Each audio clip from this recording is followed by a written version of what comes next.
성도 여러분 안녕하세요. 주일 설교를 기억하는 주일 만나 시간입니다. 2015년 세계보건기구 WHO는 21세기를 전염병의 시대라고 규정했습니다. 전염병의 시대, 무엇보다도 필요한 것은 면역력입니다. 면역력은 병을 막아내는 힘입니다. 확진자와 같은 시간, 같은 공간에 있어 바이러스에 노출된 두 사람 중 한 사람은 감염이 되었고 한 사람은 감염되지 않았습니다. 단지 운이 좋아서가 아니라 두 사람 다 바이러스가 침투해 들어왔지만 한 사람은 막아내고 이겨냈기 때문입니다. 신체의 면역력도 필요하지만 영혼의 면역력도 필요합니다. 영혼은 하나님과 교제하는 기능을 합니다. 요한 3서 1장 2절 말씀에 영혼이 잘 된다는 것은 영혼의 기능이 정상적으로 잘 되고 있다는 의미입니다. 영혼의 바이러스가 침투해 들어오면 영혼이 정상적으로 작동되지 않습니다.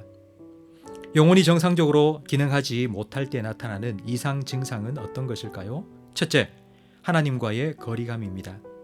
자기도 모르게 조류에 떠밀려 해변으로부터 멀어지는 것처럼 하나님과도 서서히 멀어질 수 있습니다. 그렇기 때문에 하나님과 가까운지 아니면 멀어져 있는지 스스로 점검해 보아야 합니다. 둘째, 불안감입니다. 하나님과 멀어지면 자연히 따라오는 것이 불안감입니다. 놀이터에서 친구들과 놀고 있는 아이가 한 번씩 고개를 들고 아빠가 있는지 확인합니다. 아빠와 눈이 마주치고 나면 다시 재미있게 놉니다. 아빠가 보이지 않으면 불안해집니다. 불안해지면 더 이상 재미있게 놀 수도 없습니다. 세 번째 영혼의 이상 증상은 무력감입니다. 불안감이 계속되면 아무것도 할 수 없는 상태가 됩니다. 성도들의 무력감은 하나님의 말씀에도 아무 반응을 하지 않는 영적 침체로 이어집니다. 이런 영혼의 바이러스가 침투해 들어오지 못하도록 영혼의 면역력을 강화해야 합니다. 어떻게 영혼의 면역력을 강화할 수 있을까요? 첫째, 하나님을 기뻐하세요. 프로가 아니라 아마추어로 하나님을 기뻐하세요. 다른 사람의 장비와 비교하지 말고 다른 사람의 기록과 경쟁하지 말고 아마추어처럼 그냥 하나님 한 분만으로 기뻐하세요. 이것이 예수님께서 말씀하신 어린아이 같은 신앙입니다.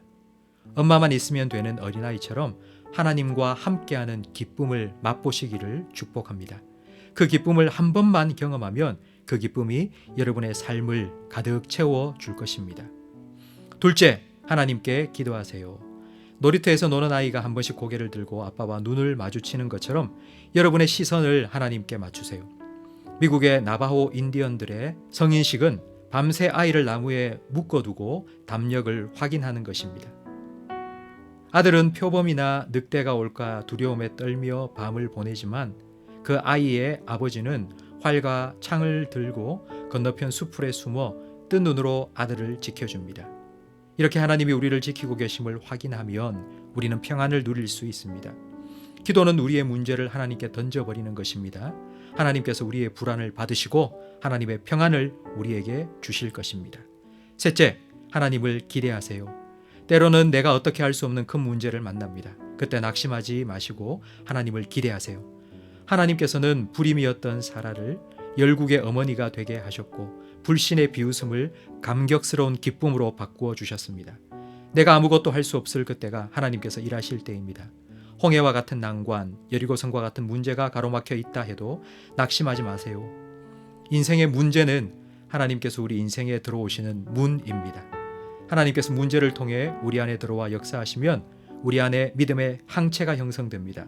그 항체는 다른 사람을 살리는 치료제와 백신이 됩니다. 이렇게 역사하실 하나님을 기대하세요. 하나님과 함께하는 기쁨을 맛보세요. 언제나 나와 함께하시는 하나님 안에서 평안을 누리세요. 모든 것 합력하여 선을 이루시는 하나님을 기대하세요. 영혼의 침투에 들어오는 바이러스를 막아내고 영혼이 잘되고 범사가 잘되는 복을 누리시기를 주님의 이름으로 축복합니다.